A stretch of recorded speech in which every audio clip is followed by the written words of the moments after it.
And then I heard sleeper cells will awaken, fright night. And then in the spirit, I saw, like, you know, those outfits that the Nazis wore, the white gowns with that sharp white hat that they wore. Well, I saw that same outfit on a bunch of protesters, but it was in all black. Like, it was all black Nazi outfits. And these people were holding signs.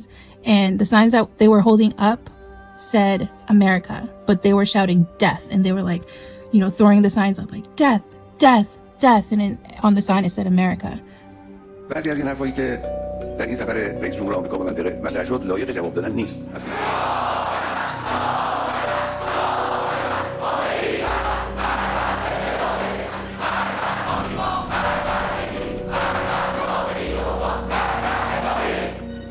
اینقدر سطح حرف پایینه که مایه سرفکندگی گوینده حرف و مایه سرفکندگی ملت آمریکاست. اونا رو کنه.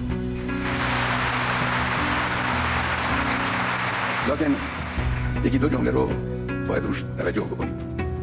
ترامپ گفت که میخواد از قدرت برای صلح استفاده کنه. دروغ گفت.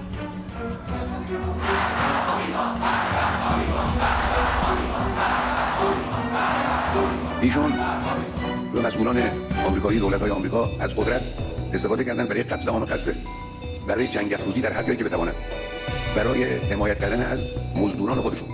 از قدرت استفاده کردن. چه از قدرت برای ایجاد صلح استفاده کردن. بله، از قدرت می شود برای صلح و امنیت استفاده کرد. به همین دلیل هم هست که ما به کوری چشم دشمنان هر روز بر قدرت خودمون که قدرت کشور انشاءالله اضافه کنیم.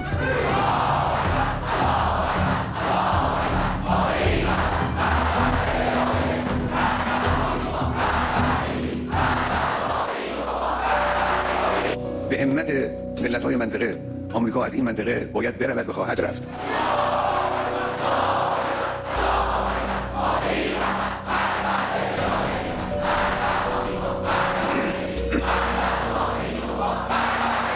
It was in all black. Like, it was all black Nazi outfits.